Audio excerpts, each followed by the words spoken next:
Di keheningan sebuah pemakaman, terdengar suara misterius dari dalam kubur.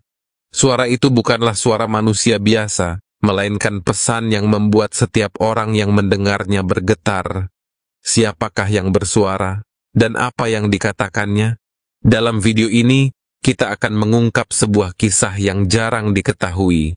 Kisah dari kubur putri tercinta Rasulullah, Sayyidah Fatimah Az-Zahra. Suara yang berasal dari alam kuburnya, membawa pesan mendalam yang bisa menjadi pelajaran bagi kita semua.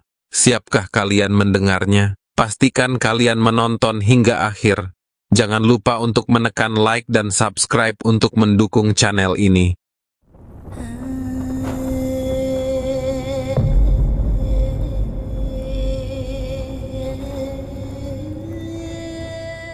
Assalamualaikum warahmatullahi wabarakatuh. Fatimah Az-Zahra adalah putri kesayangan Nabi Muhammad Shallallahu Alaihi Wasallam. Beliau adalah sosok yang sangat istimewa di mata ayahnya. Nabi Muhammad sering memuji putrinya, Fatimah, dan menyebutnya sebagai salah satu wanita paling mulia di dunia.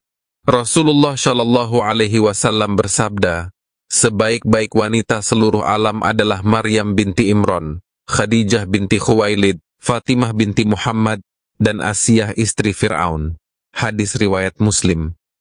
Fatimah binti Muhammad lahir di kota Mekah pada hari Jumat, tanggal 20 Jumadil Akhir, 5 tahun sebelum Nabi Muhammad diangkat menjadi Rasul. Sejak kecil, Fatimah dikenal sebagai anak yang paling dekat dengan Rasulullah, terutama setelah wafatnya ibunda tercinta, Siti Khadijah. Fatimah menjadi satu-satunya putri Nabi yang tinggal bersama beliau hingga akhir hayatnya. Dari beberapa riwayat, dijelaskan bahwa Fatimah memiliki kemiripan yang sangat mendalam dengan Rasulullah SAW, baik dari segi fisik maupun perilakunya. Salah satu riwayat tersebut datang dari Sayyidah Aisyah radhiyallahu an, yang menyatakan, tidak ada seorang pun yang lebih mirip dengan Rasulullah, baik dalam cara berjalan maupun berbicara, selain Fatimah. Fatimah juga dikenal dengan gelar Az-Zahra, yang berarti cahaya yang bersinar. Sebagian ulama berpendapat bahwa gelar ini diberikan karena kecantikan wajahnya yang bercahaya dan kepribadiannya yang mulia. Beliau juga dikenal dengan gelar Al-Batul, yang artinya terputus dari dunia, sebagai wujud kezuhudannya. Beliau hanya berorientasi pada Allah Subhanahu wa Ta'ala, tidak terpikat oleh urusan duniawi. Fatimah tidak hanya dikenal karena nasabnya yang mulia, tetapi juga karena berbagai sifat dan kepribadian agung yang menjadikannya teladan bagi kaum muslimin, terutama para wanita. Dalam sejarah Islam, beliau memiliki beberapa gelar yang penuh makna, yang mencerminkan keistimewaan dan kesucian dirinya. Selain gelar yang tadi, beliau juga mempunyai gelar lain, di antaranya Asy-Siddiqah, yang berarti perempuan yang terpercaya. Gelar ini diberikan karena Fatimah senantiasa berkata jujur dan selalu menjaga integritasnya. Al-Mubarakah, yang artinya adalah perempuan yang diberkahi oleh Allah Ta'ala. Fatimah mendapatkan gelar ini karena dirinya merupakan sumber berkah, terutama melalui keturunannya. Dari Fatimah lahir para keturunan Nabi Muhammad yang dikenal sebagai Ahlul Bait. At-Tahirah, yang artinya perempuan suci. Allah Subhanahu wa Ta'ala telah menyucikan Fatimah dari segala bentuk najis dan kotoran, baik secara lahiriah maupun batiniah. Al-Mardiyal, yang berarti perempuan yang diridhai oleh Allah. Fatimah Az-Zahra mendapatkan gelar ini karena sepanjang hidupnya, ia selalu menjalani takdir dan ujian yang diberikan Allah dengan sabar dan ikhlas. Fatimah menikah dengan Ali bin Abi Thalib, salah satu sahabat terdekat Nabi. Dari pernikahan ini, mereka dikaruniai 4 orang anak, 2 putra, Hasan dan Husain, serta 2 putri, Zainab dan Ummu Kultsum. Setelah wafatnya Rasulullah Shallallahu Alaihi Wasallam, Fatimah merasakan duka yang amat dalam. Menurut kitab Raudlatul Wa'izin karya Syekh Muhammad Al-Fatal An-Naisaburi, ketika Sayyidah Fatimah merasakan kematian semakin dekat, beliau memanggil orang-orang terdekatnya, Umamah binti Al-Ash, Asma binti Umais, dan suaminya, Sayyidina Ali bin Abi Thalib. Sayyidah Fatimah merasa bahwa waktunya sudah tidak lama lagi, sehingga beliau ingin menyampaikan wasiat terakhirnya. Dengan sisa kekuatan yang beliau miliki, Sayyidah Fatimah menyampaikan wasiatnya dengan suara yang lembut kepada suaminya Sayyidina Ali.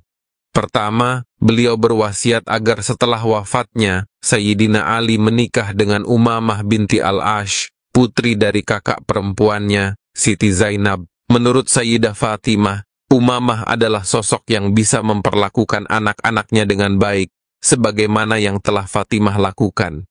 Wasiat kedua dari Sayyidah Fatimah adalah permintaan untuk dibuatkan keranda sebagaimana yang dicontohkan oleh Asma binti Umais, istri Khalifah Abu Bakar. Fatimah meminta agar keranda itu ditutup dengan kain, sehingga saat tubuhnya diangkat, bentuk tubuhnya tidak terlihat oleh siapapun. Beberapa ulama menyebutkan bahwa keranda ini merupakan keranda pertama dalam sejarah Islam.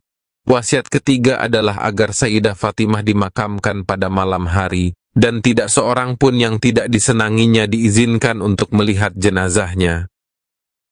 Dalam buku berjudul Nur ad-Dalam, salah satu karya dari Imam Nawawi, Sayyidah Fatimah meninggal dunia pada tahun 11 Hijriah, tepatnya di bulan Ramadan, pada hari Selasa.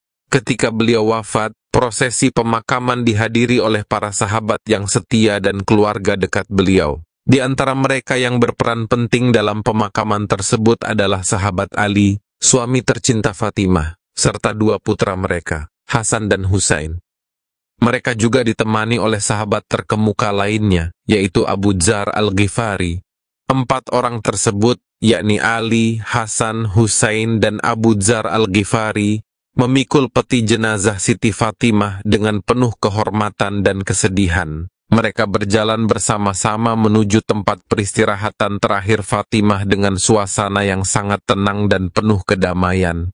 Sesampainya di pemakaman, ke-4 orang ini dengan perlahan menurunkan peti jenazah di dekat liang lahat. Namun, tanpa diduga, sahabat Abu Dzar Al-Ghifari tiba-tiba berdiri dan berbicara ke arah liang lahat. Dengan suara yang penuh penghormatan, beliau berkata, "Wahai liang lahat, apakah engkau tahu siapa yang datang? Ini adalah Siti Fatimah, putri tercinta Nabi Muhammad, istri dari Sayyidina Ali, dan ibu dari Hasan dan Husain." Tak disangka, dari arah liang lahat terdengar sebuah suara yang menakjubkan, suara yang bukan berasal dari manusia. Suara itu seolah memberikan sebuah pesan mendalam yang berbunyi, "Aku ini bukanlah tempat yang memperhitungkan nasab atau keturunan. Aku hanyalah tempat terakhir bagi amal-amal manusia. Tidak ada yang akan selamat dari siksaanku, kecuali orang-orang yang memiliki amal saleh, dengan niat yang tulus, serta hati yang bersih." Mendengar suara tersebut, para sahabat yang hadir tertegun. Mereka menyadari pesan yang tersirat di balik kejadian luar biasa ini.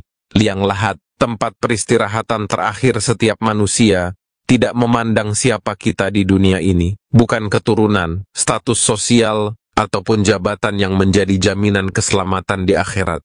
Amal kebaikan, keikhlasan, dan kebersihan hati adalah kunci utama untuk terhindar dari siksa kubur. Dari kisah ini kita dapat mengambil pelajaran yang sangat berharga. Siksa kubur tidak akan pandang bulu. Siapapun dia, entah anak seorang nabi, presiden, atau orang biasa, jika amal kebaikannya tidak mencukupi, maka ia akan mendapatkan balasannya. Sebaliknya, siapa saja yang senantiasa berbuat kebaikan, baik ia berasal dari keluarga terpandang atau orang biasa, akan mendapatkan ketenangan di alam kubur. Semoga cerita ini bisa menjadi pengingat bagi kita semua untuk senantiasa meningkatkan amal baik dan memurnikan niat kita dalam setiap perbuatan. Terlebih lagi, bulan ini adalah bulan yang penuh berkah, bulan di mana kita mengenang Nabi Muhammad dan keluarganya. Semoga kecintaan kita kepada Nabi dan keluarganya semakin bertambah dan mendorong kita untuk terus memperbaiki diri. Wassalamualaikum warahmatullahi wabarakatuh.